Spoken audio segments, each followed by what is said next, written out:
तुम्ही बोलू नका हा. चालू. नमस्कार विद्यार्थी मित्रांनो, मी प्राध्यापक शिवानंद हाके, संचालक चैतन्य स्पर्धा परीक्षा मार्गदर्शन केंद्र सेलू. आज आपण संख्याज्ञान या पाठाबद्दल अधिक माहिती पाहणार आहोत. आपण प्रत्यक्ष पाठ सुरू करण्या अगोदर नेमकं पाठामध्ये आपल्याला काय काय पाहायचंय ह्याच्याबद्दल थोडक्यात माहिती घेणार आहोत. आता मी तुम्हाला प्रश्न विचारतो आणि तुम्ही त्या प्रश्नाची उत्तरं द्यायची. आपण हसत हसत खेळत खेळत शिकणार आहोत. पाहता आपण पहिला चॅप्टर पाहतोय संख्या ज्ञान. आता कोणत्याही गणिताच्या पुस्तकामध्ये पहिला धडा कोणता असेल तर तो आहे संख्या ज्ञान असतो. मग आता पहिला प्रश्न आहे, मला सांगा एकूण संख्यांचे प्रकार किती आहेत? तर एकूण संख्यांचे 14 प्रकार पडतात. एकूण किती प्रकार आहेत? 14 प्रकार पडतात. मित्रांनो, तुम्ही जर पहिला धडा अतिशय चांगल्या पद्धतीने जर अभ्यासला तर तुम्हाला समोरच्या बऱ्याच पाठामध्ये मदत होते. तर आपण पाहिलं एकूण संख्यांचे प्रकार किती आहेत, तर 14 प्रकार आहेत. आपण काय करतोय, फक्त पहिल्यांदा अगोदर समजून घ्या. पहिलाच प्रकार असतो नैसर्गिक संख्या. आता पहा, व्याख्येसहित सविस्तर सांगतो, काय अडचण नाही. आपला पहिला प्रकार आहे नैसर्गिक संख्या. आता मला सांगा नैसर्गिक संख्या म्हणजे नेमकं काय? तर ज्या संख्येची सुरुवात 1 या अंकापासून होऊन जिचा शेवट अमर्याद असतो त्या संख्येला आपण काय म्हणतो? नैसर्गिक संख्या असे म्हणतो. तर 1 पासून 100 पर्यंत नैसर्गिक संख्या किती आहे? तर 1 पासून 100 पर्यंत एकूण 100 नैसर्गिक संख्या आहेत. आणि ह्या संख्यांची जी एकूण बेरीज आहे ती एकूण बेरीज किती आहे? तर 5050 आहे.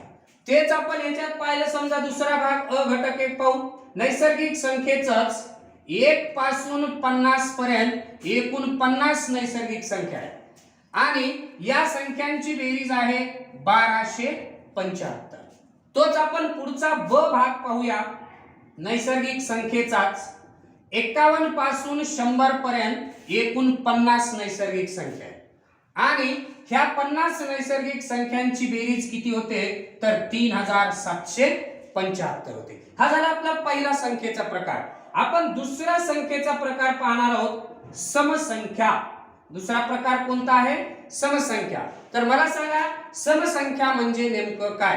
तर ज्या संख्येला किंवा ज्या संख्येला कोणत्याही संख्येला जर आपण 2 म्हणजे ज्या संख्येला 2 ने निशेष भाग जातो त्याला काय म्हणायचं? समसंख्या असे म्हणतात. किंवा आपण दुसरी व्याख्या पाहिली, ज्या संख्येच्या एकक स्थानी 0 2 4 6 8 यापैकी एखादा अंक असतो त्याला काय म्हणतात? समसंख्या असे म्हणतात. मग तसंच 1 पासून 100 पर्यंत किती नैसर्गिक संख्या, किती समसंख्या आहेत? तर 50 समसंख्या आहेत आणि ह्या ज्या कोणत्या असतील त्या पाहणार आहोत. मग ह्या 50 समसंख्यांची बेरीज किती आहे? तर 2550 आहे. तेच आपण तिसऱ्या संख्येचा प्रकार पाहणार आहोत, विषम संख्या. पहा, समसंख्येची विरुद्ध संख्या कोणती असते? विषम संख्या. ज्या संख्येला 2 ने निशेष म्हणजे पूर्ण भाग जातो ती समसंख्या आणि ज्या संख्येला 2 ने निशेष भाग जात नाही त्या संख्येला काय म्हणतो आपण? विषम संख्या. तर 1 पासून 100 पर्यंत जसं 50 समसंख्या आहेत तसं 50 काय आहेत? विषमच संख्या आहेत. मग यांची बेरीज किती? तर यांची बेरीज आहे 2500. आता आपण चौथा प्रकार पाहणार आहोत, मूळ संख्या. चौथा प्रकार कोणता असेल? मूळ संख्या. आता मूळ संख्या म्हणजे काय? ज्या संख्येला एक व तीच संख्या याशिवाय कोणत्याच संख्येने भाग जात नाही त्याला आपण म्हणतो मूळ संख्या. मग 1 पासून 100 पर्यंत एकूण 25 मूळ संख्या आहेत. 1 पासून 100 पर्यंत किती मूळ संख्या आहेत? 25 मूळ संख्या आहेत.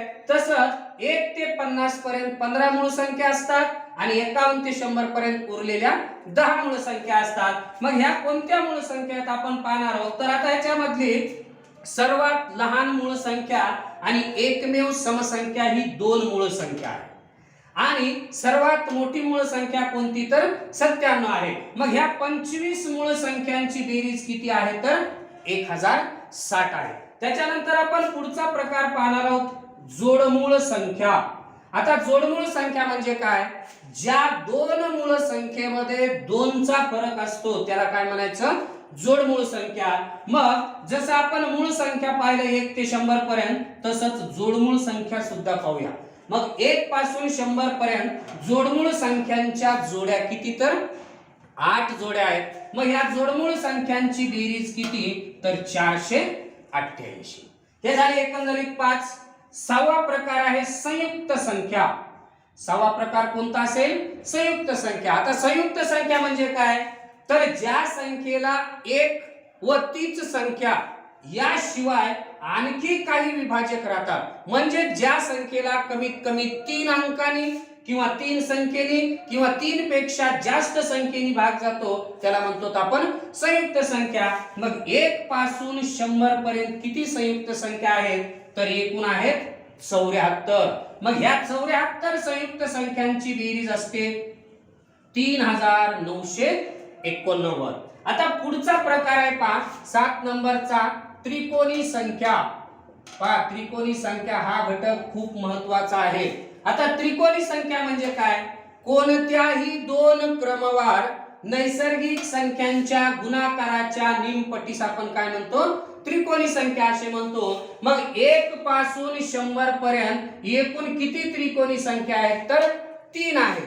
मग सॉरी 13 आहेत. 1 पासून 100 पर्यंत एकूण 13 त्रिकोणी संख्या आहेत. त्यातल्या एक अंकी 3 असतात आणि उर्वरित 2 अंकी किती आहेत, तर 10 आहेत. मग या ज्या कोणत्या असतील ते आपण पाहणार आहोत. मग यांची बेरीज किती आहे, तर यांची बेरीज असते 455. राईट, क्लिअर आहे. इथपर्यंतचा हा आहे एकंदरीत भाग.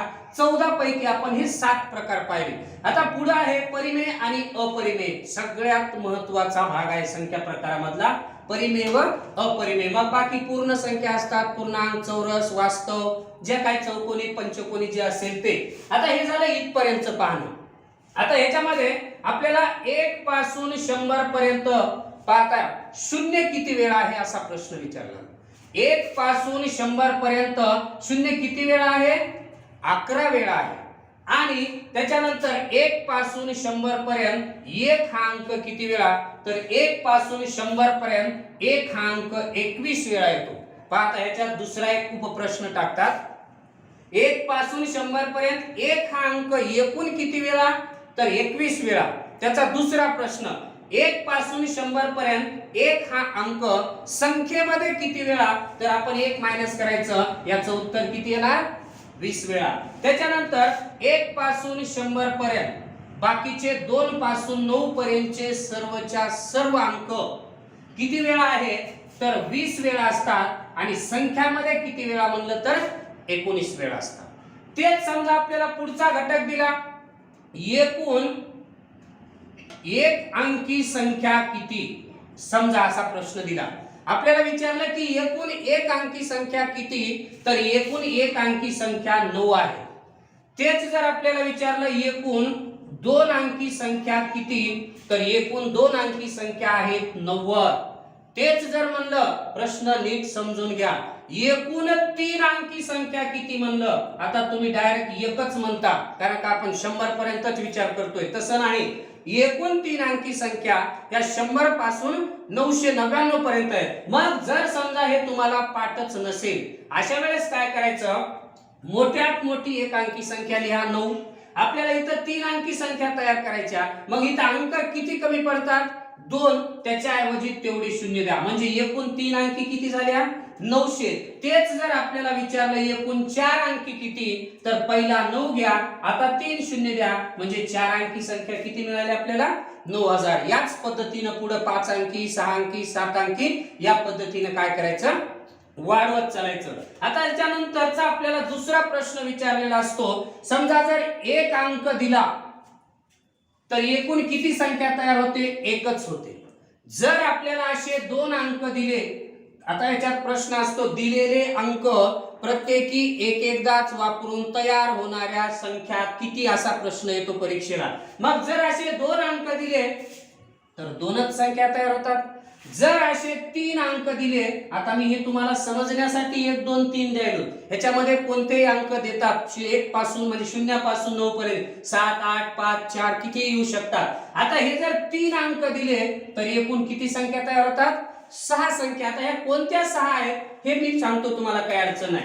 तेच जर आपल्याला 4 अंक दिले, 1 2 3 4 अंक दिले तर एकूण किती संख्या तयार होतात? 24. जर असं एकंदरीत 5 अंक दिले आणि विचारलं 5 अंकी संख्या किती तयार होतील, तर 120 तयार होतात. हेच जर असं 6 अंक दिले आपल्याला, असे जर 6 अंक दिले तर 720 संख्या तयार होतात.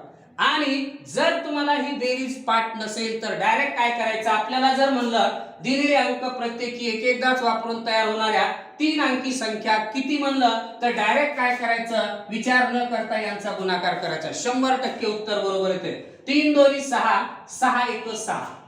इथं सुद्धा पहा, 4 त्रिकोण 12, 12 दोन्ही 24 झाल्या 24. त्याच्यानंतर 5 चौक 20, 20 त्रिक 60, 60 दोन्ही 120, 120 एक 120. अशा पद्धतीनं आपल्या पहिल्या पाठामधलं एवढं स्ट्रक्चर आहे. ओके, क्लिअर आहे, समजलं, काही अडचण नाही, लिहा मग.